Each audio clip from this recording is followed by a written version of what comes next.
Di situ juga pernah dibahas kenapa pertama kalinya nih gimana sih MSG dibilang jelek. Nah itu sebetulnya ada masalah dengan rasis nih. Kalau di NBA saya selalu suka Lakers dari dulu. Dan dulu saya fans berat Lakers. Kobe pas zaman Kobe dulu. Ini kebetulan saya pakai jam Lakers nih. Lagi Kobe. Iya. Nggak gampang di basket tuh nggak gampang. Saya sampai 2016 tuh baru juara pertama kali 2016 di IBL. Lalu kita pindah ke Liga ABL Asia. Iya. Terus 2019 kita juara di situ. Wow. Sampai saat ini kita jumlah fans terbanyak di Asia Tenggara. Kalau misalkan dirupiahin nih, waktu Koitop nih. Aduh. Kayak kisaran aja kalau misalkan kayak, waduh, sejam waktu Koitop nih. Wah, nominalnya berapa? Ya gitu. Ya, maunya sih ya. Maunya sejam sih 1 M aja. Menurut gue kayaknya paling cocok ya Koitop mungkin EP Novel TTI. Aduh, pilih itu juga lagi. Nah, menurut gue itu. Karena kalau lihat dari ininya sukanya kayaknya yang agak agak besar dia diameternya. Gue ini. Oh yang itu, Hublot ya? Hublot hijau ya? Hublot hijau. Oke, coba dari 4 ini aja kira-kira paling Koitop banget yang mana gitu? Kalau disuruh pilih 4 gitu? Diurutin ya. Ini sebetulnya sudah sesuai urutan sih. Oke. Ini 1, 2, 3, 4. Oke, benar ya.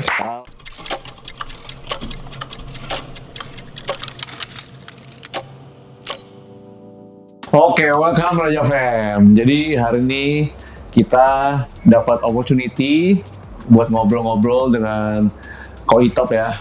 Koitop di Red Wolf nih, Bar and Lounge. Jadi gimana Koitop? Sekarang kesibukan ada apa nih Koitop? Kesibukan sehari-hari ya seperti biasa aja, kerja dan dikerjain sama basket.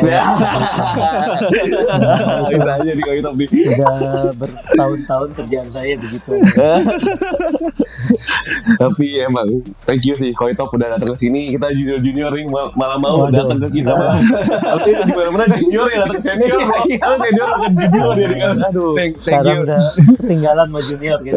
Aduh, thank you banget loh karena ya memang kita buat podcast ngobrol-ngobrol ini untuk gimana ya, untuk discussion lah, maksudnya berbagi point of view, berbagi knowledge baru, karena kan memang market kita kan market yang emang menengah ke atas ya, jadi mereka itu mempunyai banyak banget nih knowledge baru, jadi banyak banget yang bisa dibagikan. Betul. Oke, jadi sekarang Koitop lagi jalanin usaha apa nih kok? Kalau usaha ya memang dari dulu saya di satu grup yang di manufacture dan distribution. Jadi kita ada consumer goods, ada hardware juga. Jadi agak beragam sih produk-produknya, tapi kebanyakan kita semua joint venture dengan perusahaan-perusahaan Jepang. Perusahaan Jepang. Kira-kira brandnya apa aja kok? Brandnya, aduh ketawa ini seru. Aku cabut aja nih. Seru banget bro. Salah satunya brandnya mungkin yang banyak kedengeran ya. Itu Sasa. Di rumah gua ada. Ada lagi. Aduh. Ini makanan. Itu makan semua orang Jon. Oh Sasa ini ya punya perasa ya? Iya betul. Oke. Terus ada juga kita ada joint venture juga dengan Salonpas. Kau. Mantap. Ada berarti ada beberapa lumayan banyak ini ya consumer goods ya. Rata-rata ya. Iya. Oke. Nah, itu kalau boleh tahu nih Koitop Sasa itu udah lumayan lama berarti ya? Udah lama. Udah lama lebih ya? tua dari saya. Oh, lebih tua dari Koitop ya? Iya. Oh, oke. Berarti ini dari Koitop second generation kah? Udah Atau third generation? Saya aja masih first generation. Iya. Salah 2 generasi. Gimana cara ngejarnya bos? Susah banget bos. Aduh. Tapi kalau misalkan boleh nanya nih Koitop, kan Koitop maksudnya third generation nih dari perusahaannya nih. Itu ada kendala nggak biasanya dalam memanage perusahaan yang memang udah segitu besarnya? Lebih ke kisi-kisi. Kalau kisi karena kan ini family business ya. Iya. Beda nih kalau startup sama family business pasti gayanya pun beda dan problem-problemnya kebanyakan lebih beda lah daripada first generation-nya. Iya. Kalau kendala pasti ada ya. Pasti. Kalau nggak ada kendala berarti udah mati kan. Iya lagi. Kendala ya di mana-mana ya selalu lah. Apapun itu ya pasti ada kendala. Nah, cuma memang dalam perusahaan kalau udah besar kan kita juga harus menghadapi orang tuh banyak banget kan. Jadi ya mungkin lebih gimana kita berhubungan dengan orang lain, gimana kita lebih respect juga terhadap karyawan-karyawan dan orang-orang yang ada di dalam perusahaan, karena nggak bisa kita kerja sendiri kan.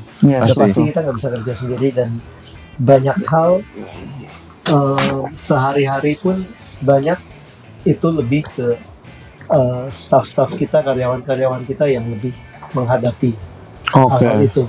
Jadi semakin besar satu perusahaan ya semakin kita harus lebih menghargai orang-orang di bawah kita.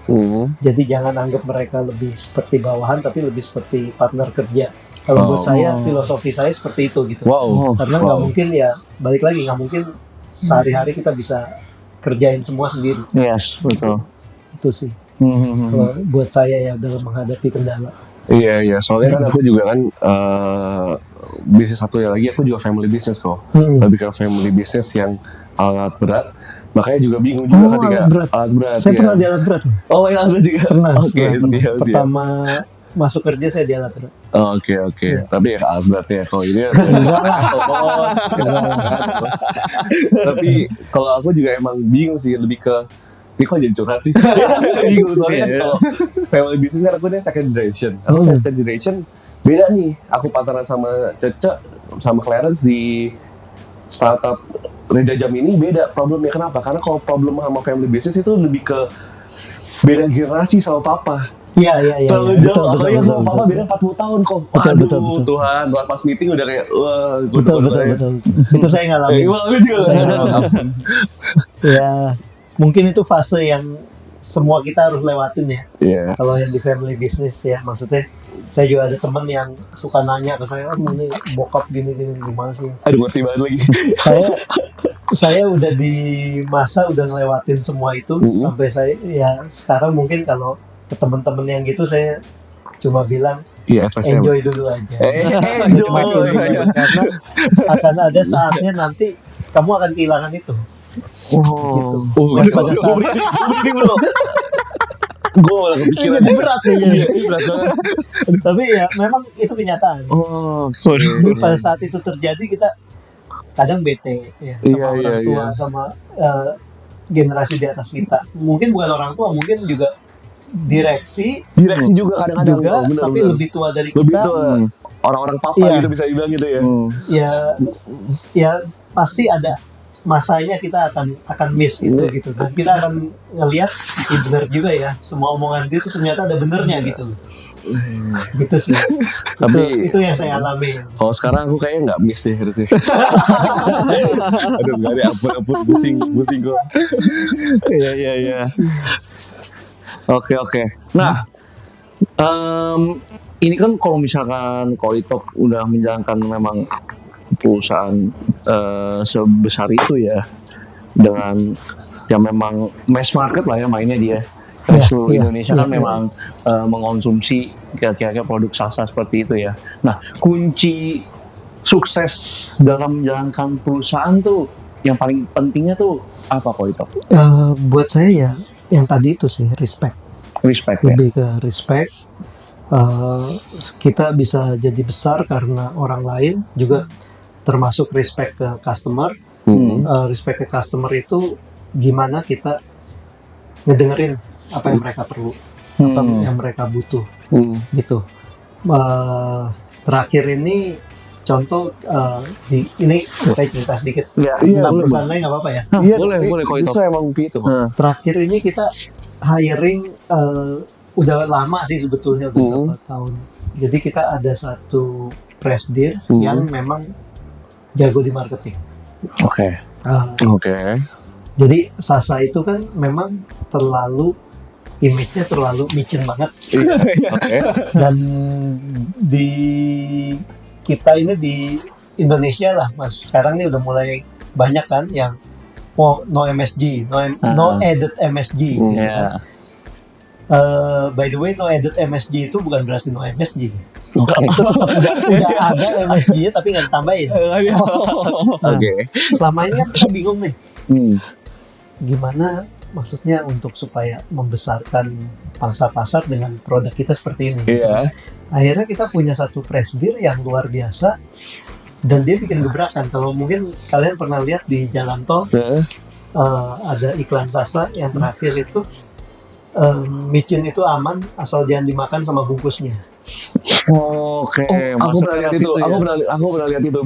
Dan lalu ada satu campaign lagi, ibu-ibu berantem, berebutan rendang. Lalu di-cut sampai sana. Berapa hari kemudian ternyata itu iklan Sasa. Dilanjutin. Kayak ada cliffhanger-nya dia. Ada berantem karena bisa bikin sendiri pakai santan Sasa kayak gitu. Nah, itu sampai menang award dari Twitter. Twitter saat itu. Jadi di situ mulai kita ngelihat gimana secara marketing itu bisa ngebantu nge-boost sales dan branding kita jadi bagus. Nggak jadi jelek lagi gitu. Sampai akhirnya sekarang udah bisa setelah berapa tahun, akhirnya sekarang udah lebih bisa diterima gitu. Dan ini ya itu yang saya lihat, gimana kita perlu pelajarin marketnya seperti apa, yang mereka suka seperti apa, secara marketing, secara produk. Jadi ya itulah respect yang saya lihat penting dalam hal ini gitu. Oke. Cuma memang berarti kalau gitu kayak banyak campaign bilang no MSG gitu, sebenarnya tetap ada MSG-nya ya? Ada. Tetap ada ya? Jadi sebetulnya ini pernah dibahas juga dulu saya pernah lihat itu di Mata Najwa kalau nggak salah. Pernah dibahas kalau MSG itu sebetulnya bukan bahaya. Semua yang bahaya itu kalau yang sesuatu yang berlebihan. Jadi asal moderate itu tuh nggak masalah. Nah, di situ juga pernah dibahas kenapa pertama kalinya nih gimana sih MSG dibilang jelek. Nah, itu sebetulnya ada masalah dengan rasis nih. Di Amerika. Ada satu masa di Amerika itu Chinese food tuh naik. Oh, dia goreng kayak gitu. Iya, Chinese food naik. Nah, yang bule-bulenya kesel nih. Isunya digoreng kayak gitu. Jadi Chinese food waktu itu ada satu disease gitu apalah. Jadi orang banyak yang sakit gitu. Nggak sampai pandemik tapi banyak yang sakit. Mereka bilang ini karena Chinese food. Nah, lalu kelompok Chinese-nya ini fight ya, kalau ini rasis gitu ya. Mereka fight itu. Akhirnya mereka bilang bukan Chinese food, ini MSG. Dari Chinese-nya ini ya. Iya, jadi itu tuh pernah dibahas kok. Saya pernah lihat di Mata Najwa itu. Itu pertama kali MSG jadi jelek di sana. Di sana. Itu di sana. Padahal sampai sekarang American itu konsumsi MSG terbesar. Iya. Maksudnya propaganda nggak sih itu sebenarnya? Iya. Propaganda maksudnya. Kalau kita makan snack aja kayak ya contoh aja lah Doritos gitu. Iya. Itu MSG semua. Ampun itu. Ya, dan mereka kan itunya besar, snack dan lain-lain itu. Iya, soalnya apalagi Gen Z sekarang dikatainnya generasi micin, tapi ini kita tahu juga bro. Gitu. Tapi memang yang berlebihan memang pasti nggak baik ya. Betul. Koitop ya. Ya, tapi kan Koitop sekarang ada kesibukan di timnas putri juga ya? Basket putri ya? Iya. Boleh ceritain kok di basket putri atau di basket putra selama ini Koko gimana? Saya tuh di basket dari tahun 2007 basket profesional. Oke. Jadi pertama itu saya masuk di satu klub namanya CLS di Surabaya. Iya, aku tahu CLS Knights. Saat itu ya sempet sih banyak ada teman-teman yang nanya ngapain masuk ke olahraga, ngapain ke basket. Iya. Nggak udah tahu kan olahraga Indonesia tuh nggak ada untungnya. Secara finansial ya masih sulit lah. Tapi memang saya ada satu passion karena saya ngerasa tanpa basket ya saya juga mungkin udah nggak hidup sekarang. Waduh, dalam banget. Dalam banget. Kenapa tuh? Boleh cerita nggak kok? Ya intinya dulunya nakal lah. Dulu nakal terus banyak yang lakuin hal-hal yang nggak benar gitu. Iya. Ya basket ini salah satu jalan dari Tuhan lah supaya saya bertobat jadi lebih benar berarti ya, jalan betul. Jadi setelah udah kerja, udah ini ada kesempatan buat support basket ya, buat saya ya kenapa enggak gitu. Itu gitu. Nah lalu saya juga waktu di 2007 itu buat saya satu challenge di klub itu, karena waktu saya masuk klub itu peringkat kalau nggak salah 8 atau 9 dari 10 tim. Ini yang CLS Knights sih? CLS. Oke. Saat itu di IBL. Oke. Peringkat 8 atau pokoknya bawah lah. Iya. Waktu teman saya itu nanya, ini kan tim ini nggak punya fans, jelek, apa segala macam. Nah terus waktu itu saya bilang, saya punya impian, ini bisa ini akan menjadi punya fans yang besar, dan terus pemain-pemainnya ini bisa dicintai lah sama fansnya gitu. Tahun pertama main di kandang aja ya, main di rumah sendiri, penonton tuh cuma 200, terus semuanya belain lawan. Pusing juga ya. Jadi pusing kok. Singkat cerita itu 2007, singkat cerita kita sempat akhirnya nggak gampang di basket itu nggak gampang. Saya sampai 2016 itu baru juara pertama kali 2016 di IBL. Lalu kita pindah ke Liga ABL Asia. Terus 2019 kita juara di situ. Wow. Di Asia itu ya? Di Asia ya. Endingnya itu sampai saat ini kita jumlah fans terbanyak di Asia Tenggara. Mungkin nanti bisa saya share ininya. Itu fanatismenya itu gila banget sih. Oke. Dan itu serunya itu jualan tiketnya itu setiap buka 15 menit pasti habis. Enak banget. Berarti udah cuan banget dong. Enggak cuan juga. Masih nggak cuan ya. Tapi gini, seenggaknya udah bisa nutupin kos 1 tahun itu. Oke. Nah ini deh kok, aku mau tanya ke kau lebih ke bisnis di basket, karena kayak aku ujung-ujungnya aku tertarik buat punya klub di basket ataupun di bola segala.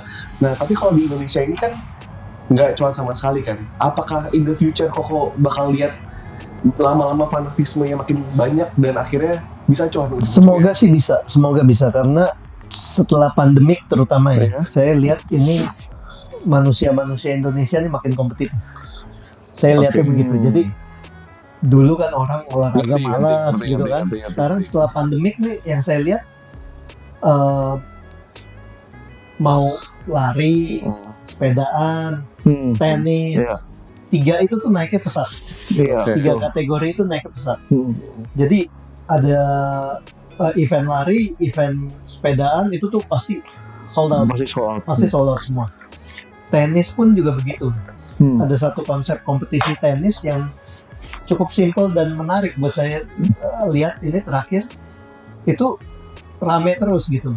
Dan itu simpel banget konsepnya. Jadi kalau saya lihat dengan orang antusias olahraga, pelan-pelan mereka akan impact-nya ke olahraga profesionalnya mereka mau support dan mau jadi seenggaknya jadi fans. Nah yang jadi kendala di Indonesia nih kalau untuk basket ya lapangan kita jelek-jelek. Beda ya sama yang kayak di luar gitu, beda jadi ya gini, dengan kita lapangannya jelek-jelek kita mau bawa keluarganya kan nggak enak. Bawa anak kepanasan, banyak nyamuk. Iya kan? Nah sedangkan kalau di luar nyaman. Di Indonesia yang ada yang bagus cuma satu di Indonesia Arena. Dan nggak semua tim juga mampu pakai itu. Buat gitu. Nah itu yang jadi kendala di kita di ini. Dan sebagai pemilik klub saat ini masih kendalanya saya lihat masih sama ya. Kalau saya ngobrol-ngobrol sama, saya kan udah nggak ikut di basket putra lagi sekarang. Cuman kalau saya ngobrol-ngobrol kendalanya masih sama nih. Masih banyak teman-temannya yang lebih bangga minta tiket daripada beli tiket. Jadi lebih mending dia minta tiket dapat gratis. Bukannya nggak mampu loh, mampu beli tiket tapi kalau dikasih tuh bangga gitu. Bukan sindir lagi. Nonton semifinal dikasih sama Jasmine. Bangga juga kan, nggak boleh bangga berarti ya. Sindir gua. Aduh. Iya. Cuma aku itu juga suka nonton kayak NBA keluar gitu. Suka banget. Ya? Setiap Desember pasti. Ini saya Agustus ke minggu depan ini. Minggu depan saya berangkat ke Paris nonton Olimpik. Oke. So what's your favorite team? Di NBA dan di Olympics nanti coba. Kalau di NBA saya selalu suka Lakers dari dulu. Dan dulu saya fans berat Lakers. Kobe dulu. Ini kebetulan saya pakai jam Lakers nih tangan-tanganin Kobe. Kalau Olimpik ini pertama kali nonton Olimpik. Itu karena saya rasa LeBron, Stephen Curry mungkin kayaknya udah tahun terakhir lah mainnya. Jadi buat saya ya kapan lagi lihat. Iya, ada LeBron, ada Curry satu semuanya. Iya. Ngerti. Kayaknya tahun berikutnya udah nggak mungkin lah mereka. Lumayan sering ketemu berarti kok ya. Kayak gitu. Lumayan sering nonton dong berarti. Setiap Desember sih kita pasti nonton. Ya duduk agak deket sama mereka. Tapi courtside ya, aduh lu nanya lagi deh. Mancing aja. Cuma ini ya, yang kita di Indonesia agak beda nih. Gimana? Kalau courtside di sana, LeBron tuh duduk selalu kayak gini nih. LeBron tuh duduk selalu begini. Kalau misalnya kita courtside-nya dapet yang sampingnya bench ya, pasti LeBron di sini nih. Pasti sampingan. Tapi begitu kita duduk, pasti itu ada security kayak bodyguardnya dia. Itu langsung nyamperin kita, langsung bilang jangan ajak ngomong. Kenapa? Iya. Dia nggak suka kali ya. Iya. Pasti kan banyak yang mau ngeganggu kan, banyak kan dia harus fokus ke game. Gitu. Kalau aku soalnya dulu rooting timnya itu lebih ke Portland. Portland soalnya terus karena aku kan dulu kan di Seattle kan, sedangkan di Seattle nggak ada Seattle Supersonics. Iya, udah ada. Jadi aku paling deket ya Portland. Paling deket di Seattle. Iya. Oke kok, ini kan tadi kan kita udah ngobrol kok ada usaha, terus ada hobi untuk basket ya, dan ada ngurusin basket juga lah. Nah, gimana sih kok cara bagi waktunya gimana? Perlu banyak sih kita tahu. Bagi waktu memang itu pengennya sih di cloning ya biar bagi diri ya. Apalagi ada family juga. Iya. Betul. Memang bagi waktu ini susah ya jawabnya gimana. Ya saya tuh orang yang sebetulnya saya paling susah untuk percaya ke orang lain. Jadi ini saya juga belajar, ini tahap saya belajar juga ya. Micromanaging berarti ya? Iya, iya saya memang selalu bro nih. namanya udah sama. Konselingnya ke dia kalau berarti. Coba. Tapi ya itu saya belajar justru dari istri saya ya. Jadi gimana istri saya tuh dari dulu selalu ngarahin saya, ya lu nggak bakal bisa selamanya kayak gini, karena waktu pasti habis dan anak buah kita akan ngerasa kita nggak respect sama mereka. Dengar bro. Iya. Dan itu memang nggak bisa, ya namanya itu kan udah sifat kita ya. Iya. Jadi ya butuh waktu memang sampai akhirnya ya saya bisa belajar untuk let go, untuk bisa sedikit-sedikit ya hal-hal yang kecil-kecil, kalau ada salah atau apa ya udahlah tutup mata lah gitu. Tapi seenggaknya ya memang di situ saya bisa ngelihat gimana ya banyak kerjaan bisa lebih beres dan staff-staff kita juga ngerasa mereka lebih dihargai, opini mereka, hasil kerja mereka, jadi bukan melulu kita gitu.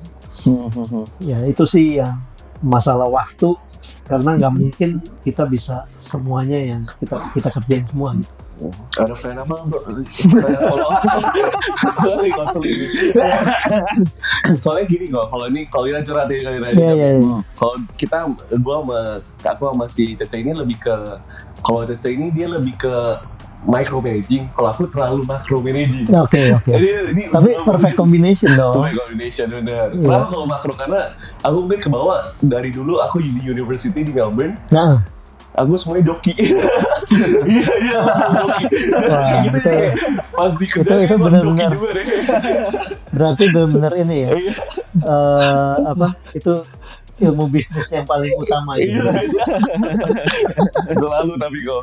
Ya makanya kita ketemu di tengah untung ya. Gitu ya. Iya, ketemu di tengah benar. Ya. Tadi kan Koito tadi keluar mention ada kayak memang waktu kan lumayan ini ya, lumayan berharga ya, waktu ya. Nah, cuman kalau misalkan sebagai pengusaha nih kok,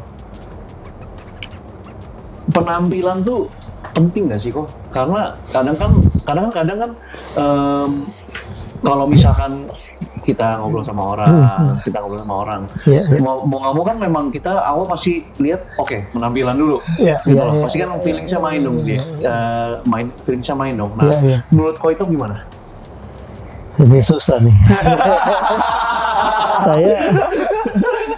saya dilahirin di keluarga yang nggak mengutamakan penampilan.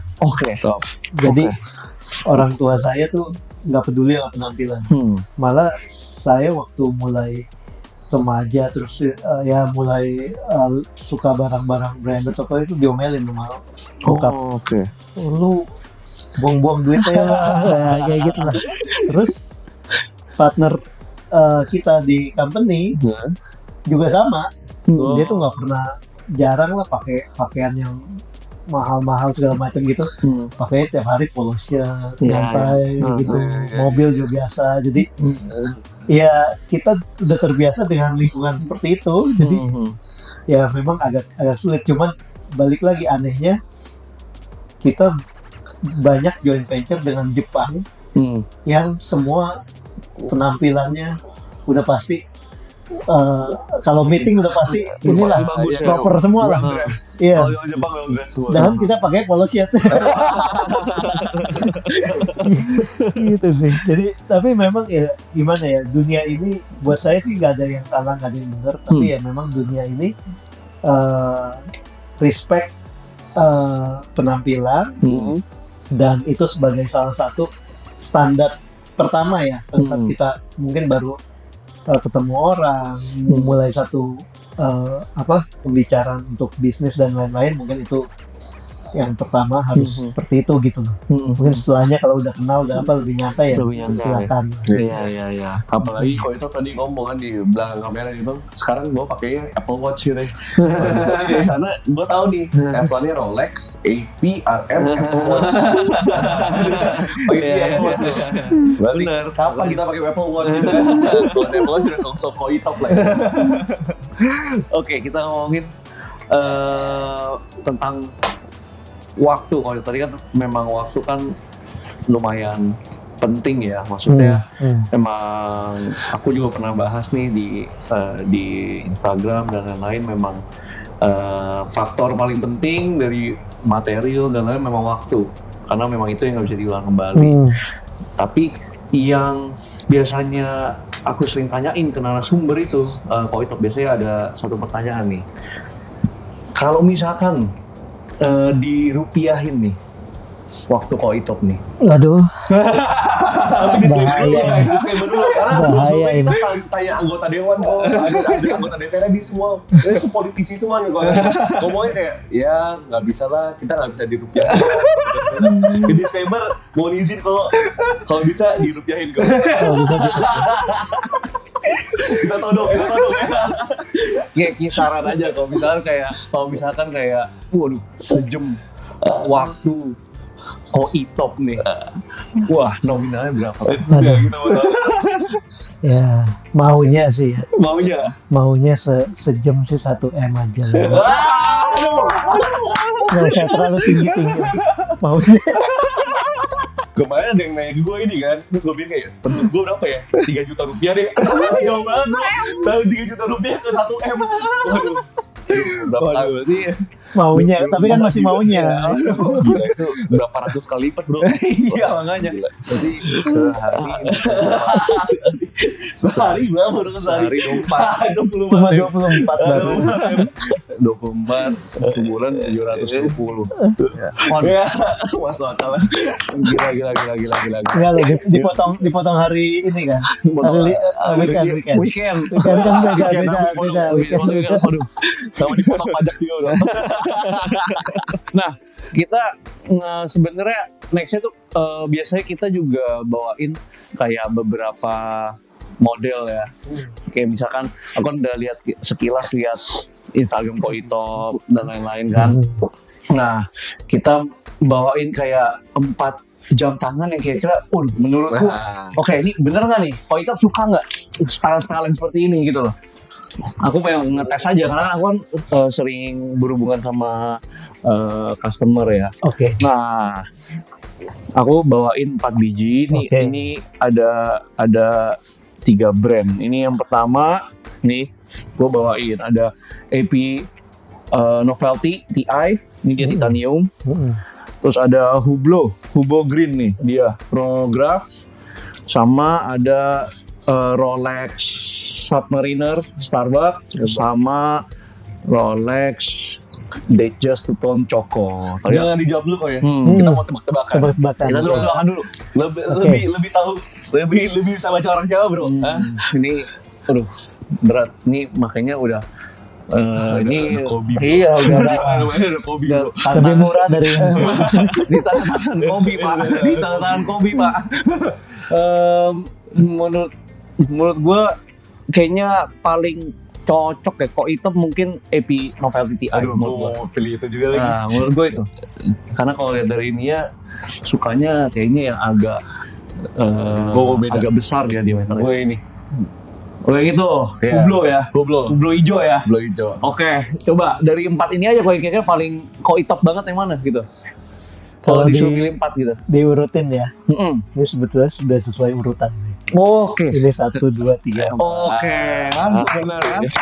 Berarti memang pilihan pertama itu AP Novelty TI. Memang kalau dari tadi aku sempat lihat-lihat dari gaya, dari apapun kayaknya wah ini kayaknya sukanya yang lebih sporty. Iya, sporty dan memang diameternya sukanya yang agak besar ya kok ya, atau suka kecil malah. Besar sih, lebih besar. Lebih besar ya. Nah, jadi ini pilihan Koitop nih ya, AP Novelty TI. Nah, ya berarti nggak salah kok ya. Masa di bawah ini oke lah.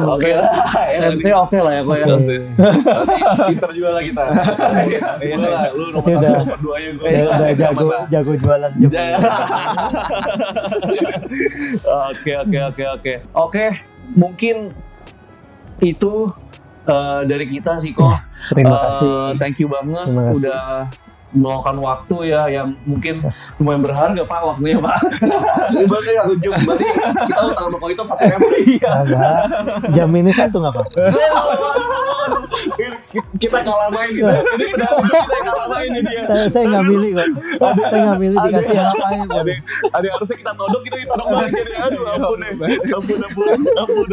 di sini. Oke deh Koitop, thank you banget Koitop ya udah discussion bareng kita, udah Thank you. sharing knowledge dan point of view baru mungkin buat penonton. Oke guys, see you on the next video.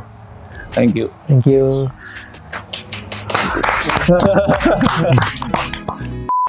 Koito, Ya. dulu udah lama ini belinya Koito? Udah. Udah lama ya? Itu jadi ini apa namanya? Istri saya ngasih surprise. Wah. Gila. Istri saya ngasih surprise. Mau juga dong kayak gini kayak gitu. Jadi saya Dikasih surprise. lagi waktu itu 2014. Istrinya Koito dulu juga pemain nasional basket Jadi di Indonesia. timnas. Koito di surprise istrinya kasih Hublot Lakers. Yang spesial nih, ini kan dia cuma produksi 50 biji, ini dia ke 24 dan spesialnya ditantangan sama Kobe-nya langsung. Jadi intinya tau gak apa Cak? Intinya itu kita harus cari Jonas. istri Iya, iya. kayak Koito. Oh itu begitu ya? Iya benar, kalau ini nggak ada kan? Iya, kalau nggak ada dari istri Iya. bro. Ya. Pacarnya Ini kalian udah nggak ada gimana? harganya nih. Gimana, Jon? Ini berarti jam tangan. Wah ini nggak ada harganya berarti Koito ya? Ada tangan-tangannya udah.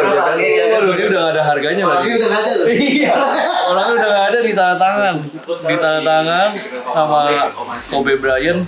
Nah ini keren banget ya. Yang suka siapa nih kayak kemarin aku ikut kesana